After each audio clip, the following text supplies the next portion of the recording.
Hey everyone, I'm Steve from GamersNexus.net, and I'm joined by Lindell. And this is new for us. We're going to do kind of a almost podcast style. Yeah. Just talking about something we've been talking about off camera lately, which is the exploitation of player psychology in video games. Fun stuff. Yeah, so if you end up liking this discussion, please leave a comment below. Let us know if you liked it or if you didn't, and we'll work on doing more of these in the future. If you have topic ideas, let us know, or if you just want to contribute to what we're talking about, and we'll read them all. So absolutely. So lately we've both been playing some of the new games. There's Black Ops. There's Battlefront. Yes, been spending a little bit of time with Black Ops. Not as much with Battlefront. That is on my plate. But spent a little bit of time with those. Yeah. So with Battlefront, you were playing it the other day on one of our bench rigs. Yes, I was. And that's one of those games where I think you were on, maybe it was Endor. I was on Endor playing Walker Assault. Right. Which is a new mode for me. It's very interesting. It's almost like it's a very, very busy mode. A mode that I can find myself enjoying a little bit, which actually is very, very different when you start talking about Call of Duty, because there isn't a mode on Black Ops or on any Call of Duty title that I can recall that requires you to protect something but also disable or get access to certain points on the way, while also like fending off an entire team, a team of opposition. I can't think of a mode in Call of Duty that does that, but no, that was a lot of fun. Yeah, the supremacy is really good too, and the one point I think I remember you mentioning was players who continually take the same path, even though on Endor you have a million trees you can run through. Yes. And yeah, like even you and I are definitely, I was sitting there noticing, like, why am I going through the same place every time I spawn when I'm still dying? Yes. Now, again, two totally different games with two totally, I think, different approaches depending on which map you are on, obviously. With Black Ops, it's always been entertaining for me. And this is coming from a mediocre Call of Duty player, right? I'm hovering around the 1.0 KD right now. But that being said, I think everybody has that game where they go 22-5. I think sometimes the mistake people make is after a couple games like that, they go, okay, that thing works, I'm going to stick to that. And I think that's where some of the average players like myself can take advantage of it, because I think people sometimes get stuck in their ways, get stubborn a little bit. Yeah, Counter-Strike is the one that I play mostly these days. And it's the same thing where with Counter-Strike, it's a little different because you have a set strategy that your team is probably executing. And depending on which team you're on, if you're on CTs, the counter-terrorists, you pretty much know we need this many people at B, this many people at A, guy in mid if you're on Dust 2. And so the other team knows you're going to be in those positions. Yep. But I think maybe the reason it works in that kind of game versus Black Ops, you repeat the same thing over, you just get killed. Yes. Like, I guess in Counter-Strike, maybe it's a little slower paced, or there's more like peeking around the corners. It's much more methodical, and it's something that oftentimes, especially if I switch from a game that is squad based or a game that is centered around strategy, to a game where if you're just jumping in, if you don't play with a clan, if you don't play with a regular group of friends, it can be frustrating in a way because there isn't as much of that methodical operation to achieving your goal. Whereas we were talking about this the other day, you can take advantage of somebody who's stuck in their ways or is on a team that with people they don't normally play with, because, and I'll give you an example. I think one of the things that I brought up was a map called Standoff on Black Ops 2. Had to be one of my favorite maps, because that was the map. Every time the loading screen for Standoff would come up, I knew I'd be able to take advantage of some people who would just get, because there's really only 3 routes you can take on that map, right? And a lot of maps are like this, where it's like you got an option. You go left, right, or you can go mid. And on Black Ops 2, that was one of the maps where I would take advantage of the people who were stuck in their ways. People would come around the corner, and like, I'm a sniper. Okay, that's what I love doing. That's one thing that I am consistently good at. Every team's got that guy. Yeah, man, I am that guy. I am the guy, and if for those of you out there who struggle with this, who've been called out for this, listen, I'm going to clarify it now. If you have a weapon and it has a scope on it, you can't be accused of camping. There's no such thing. There's no such thing. My thing is, if you got a scoped weapon and you are in a window or at any kind of vantage point, you're not camping. And if somebody comes around the corner and gets killed by you 5 times, it's not your fault at that point. It's their fault. Yeah. But it's funny because I think a lot of times people they have those 3 options, and they have a game where they do very, very well, or they have a couple games where they do very well, and they get locked in this thing where it's like, okay, that's the thing that's going to work. And I come in, or the average player would come in and go, you know what, I'm just going to take advantage of the people who think they can do the same thing over and over again and get away with it. So why do players repeat the same movement? Because like we were talking to Epic Games about this with heat maps, and I brought this up with you as well. Yeah. So Activision does it, Epic Games does it. These companies that they produce heat maps, it's actually really cool if you look it up. It's fascinating. Yeah, so it shows, like any other sort of topography map, it shows like red, blue, orange, based on how popular a spot is. Yeah. And so Activision has a whole game science division devoted to this. Patrick Stone, for our website, wrote a pretty extensive article about it. And all it does is talks about how we collect all this data, we being Activision, collect all this data on the weapon to use, where you throw your grenades, how long you hold them, cook them, like what paths you take on the maps. And so obviously they've got their whole scientifically backed thought process on how do we get people to use this whole map space. But from our perspective as players, what is it you think makes someone say, I'm going to keep going that way? I don't care about the dude in the window who's camping. Yep. Why? Oh, man, as I've gotten older, I think as my brain develops, it's funny, you come at games from a different angle that you did when you were 14, 15, especially shooters. Obviously, it depends on the mode. Like, I'm a team deathmatch hardcore guy, but I think what happens in modes where just the objective is to take out the other team, the temptation is to just get out into the fray as quickly as possible and don't do a ton of thinking until you have to aim down your sight. So I think that's one of them. I think, honestly, we do. I think when we find something that quote-unquote works, we tend to stick to it. Right. Because there's a learning curve that's involved with trying something new. And it's crazy to be having this conversation in association with video games, but it can. Like, if you're playing with Call of Duty maps, they're not that big, even though they've gotten bigger over past titles. They're really not that big, and your options, even though you have more, are still not quite to the level of, again, we talked earlier about Endor, which is literally you spawn and you might have to travel a bit before you even see somebody who's on the other team. Battlefield. Yes, exactly. Yeah. And again, something that DICE prides itself in, especially on the PC version, where strategy is much more involved because of the amount of space in a map. But I think people get locked into their ways because the options are limited. And if they find, again, if they've got one of 3 or 1 of 4 or even 5, and they find one that works even 50% of the time, I think it's something that people are just going to go, I'm going to do that instead of learning how to do something else. Yeah, that's an interesting point with the bigger games too, because with Battlefield and Battlefront, the map's so big, it's almost like you want to get your value out of that spawn. Yes. Because next time you spawn, you might have to travel for 30 seconds, which in a game is eternity. Yeah, absolutely. So that's an interesting way to look at it too, is getting your value. But we were talking about stubbornness as well. Just pure, screw that guy. Yeah. I'm going to get him. He's going to have to reload. This is my favorite. Like, something's going to go wrong. It's my favorite. Man, I had to humble myself, I think. And that was, I think that was when I got okay at shooters, because there was a time when I was terrible at them, and when I upgraded from terrible to okay was when I was actually willing to put my pride aside. Because one of the things that can be the most frustrating, and for those of you out there who play FPS games, is come around the corner and that person knows you're coming and you get blasted right out the bat.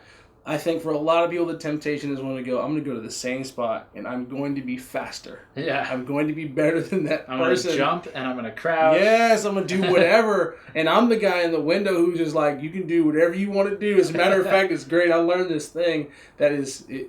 I didn't really think about it until I got older, but if I was standing in the window, I would take a shot, and if I would get 1 kill or maybe 2, and I would literally, through the scope, I would just move like a foot to the right or a foot to the left, and it changed everything. And I think sometimes you just gotta put your pride aside and be like, you know what? I've already been killed by the same guy, the same spot 3 times.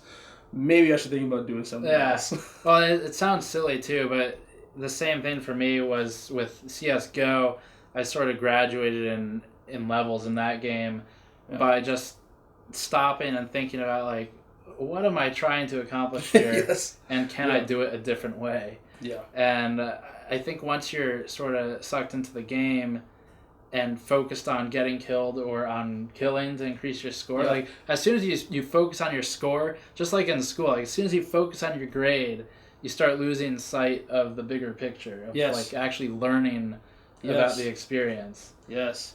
I find it to be especially frustrating because, and I don't think purist is even the right word. I am a competitive person, whether it be with sports or esports. It doesn't even really matter. I'm a competitive person. I play to win the game. And with games like this, I do care about score per second. I care a little bit more, or score per minute more accurately. And I do care about kill to death ratio. Right. But ultimately, for me, and this is just me, like, I want to win the game. At the end, I want to be on the team that won the game. And what frustrates me, and this is, and again, this is opinion. This is all based on just like my particular play style. But what frustrates me is when you're playing with the people who are just in the game to like level up weapons. So you have the person that's running around with the RPG and like goes 2 and 16 over the course of the. It's like you're not helping anyone, but like you're not helping us all. We're probably gonna lose because you wanted to die 16 times because you needed to get a couple extra kills in your RPG. Drives me nuts. But yeah, it's fun, and that's just me. But I play to win the game, and depending on who you're playing with, the way that you play the game and the style of the gameplay can change. Even if you've been playing like team deathmatch, you've been playing domination or stuff like that, it all really depends on who you're playing with, what their goals are, and what game you're playing. Yeah, I remember playing Call of Duty 4, which at the time was my favorite shooter of all time. Yes. And that had, for PC, a mod called Pro Mod, which was used in the competitive scene. Basically turned Call of Duty into more of a Counter-Strike style game. And so that was a lot of fun. I played with a group of guys. They're all Costa Rican guys. We had a language barrier. And so it was basically every round they'd be yelling at me like, Steve, follow. That was all I got for instruction. And so like the whole session was just observing what are these guys doing? Yeah. And because I can't communicate with them, how can I contribute in a way that, you know, actually doesn't make me look like the idiot American? Like, how can I actually contribute to this thing? Yes. And so that was kind of an eye-opening thing, too, like learning how much can just observing the battlefield actually teach you about what you're doing. It's absolutely amazing how much it can. I played with a group of guys for Black Ops 2 that made me look like a child. And these this is the yes. Oh my gosh. All right. So, and then you'll hear me reference like on these if we continue to do these, especially with shooters. You hear me reference Black Ops 2 again. Personally, one of my favorites, at least in the context of multiplayer. But I played with a group of guys that I played with consistently on the PlayStation 3, and we came across a map called Yemen, which was gold because after the DLC came out, nobody ever wanted to play that map. Because that was a sharpshooter's dream. But we get to that map, and I hear one of the guys go, hey, we're going to try something. And I was like, what are we going to do? He said, we've never held a team under 10 points. Now, if you know these games, they go to 75. The team deathmatch games go to 75. And he said, we've never held a team under 10.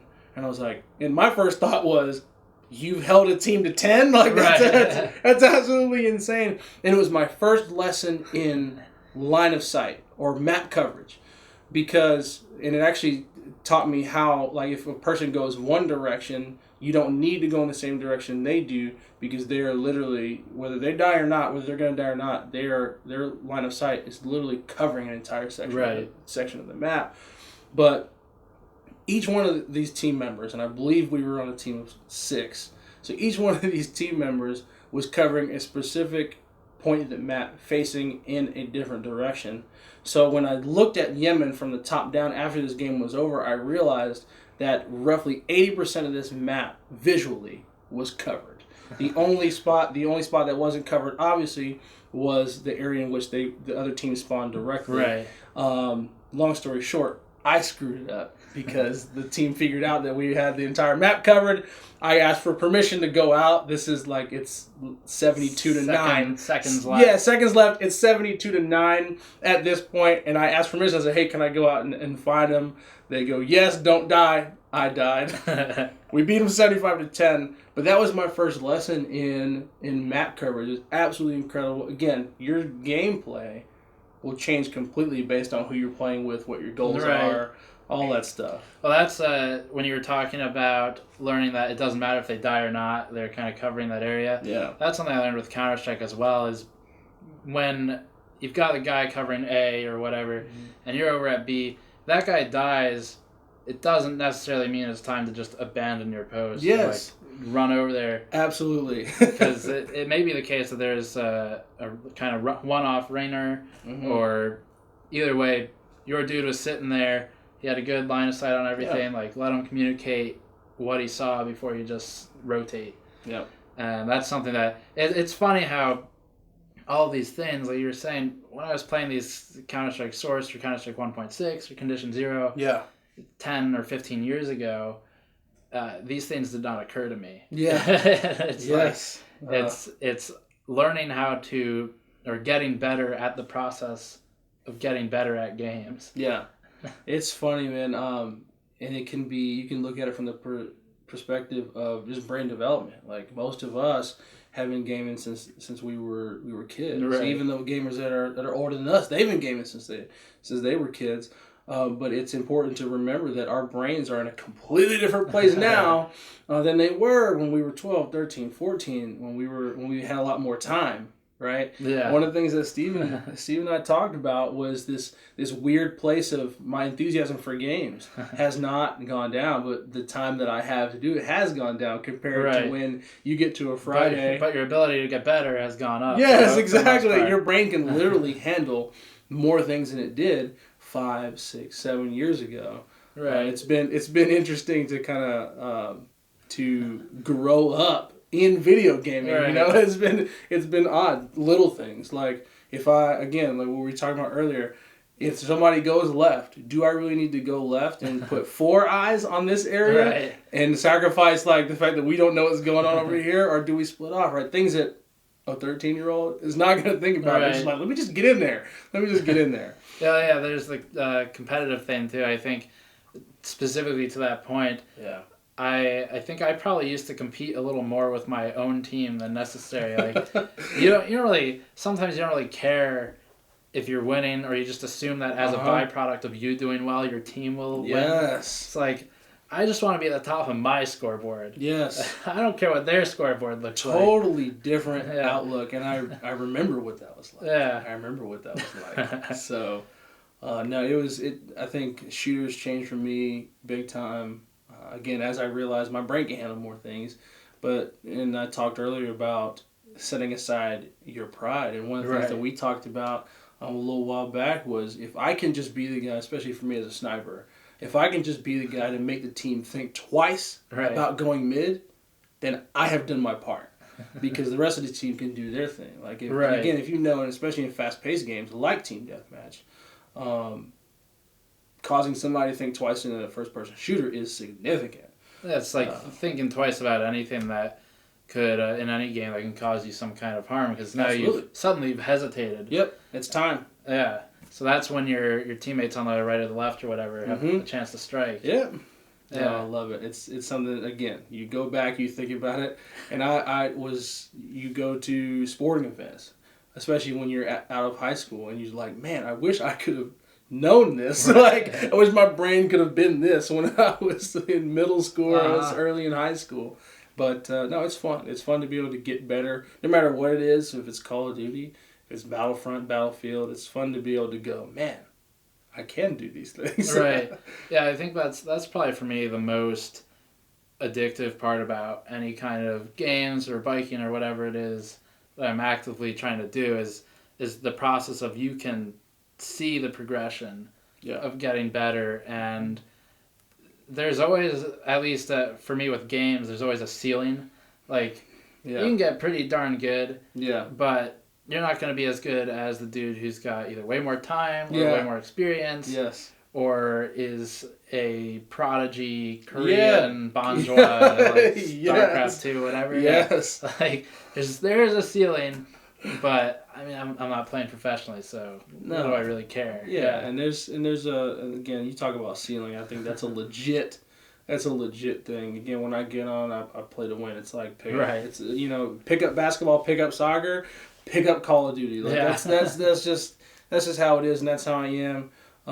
But there's always going to be a part of me that looks like that 1.01 KD and it's like, all right, I'm going to work on that today. Let's get that up to like 1.2. Yeah, exactly. 1.5. Exactly. And that's the struggle, especially early on in the game, not having a game for a while. You got a 1.5 and you're like, yes, I've had a great string of games. And then you can spend another hour and bring it all the way back down to a 1, which is what happened to me easily. So, and again, it depends on who you're playing with, depends on what their goals are. It's fun stuff. Yeah, that's a whole other topic too, is fatigue over. Oh, yeah. So, like, my first game back with Counter-Strike, I'll take months off and go back and dominate 3 or 4 to 1. Like, man, why did I ever stop playing this game? Exactly. And like, goodness. An hour later, you're like, I remember why I stopped playing this game. And it's funny, man. I work with kids, and you have to watch your language around them all the time. And Call of Duty, we just talked. Me and some 8th grade guys were just talking about what games cause us to curse out loud. And not necessarily Black Ops, but Call of Duty multiplayer was that one for me because I am so competitive. Right. Yeah. Like Counter-Strike's always been it for me. CSS especially. You meet some very very colorfully language using people there. Yes, it's fantastic. Fantastic. Entertaining. Definitely entertaining, which is the point of it all. So that's I think that's a pretty good opener for the first type of these things. If you guys like it, you guys or girls found this content interesting, leave a comment below. Hit the Patreon link, the post-roll video to support the site, and mostly just, I think for this kind of video, just contributing to the discussion. Yeah, absolutely. Will help us come up with more ideas. So thanks for watching. We'll see you all next time. Thanks, guys.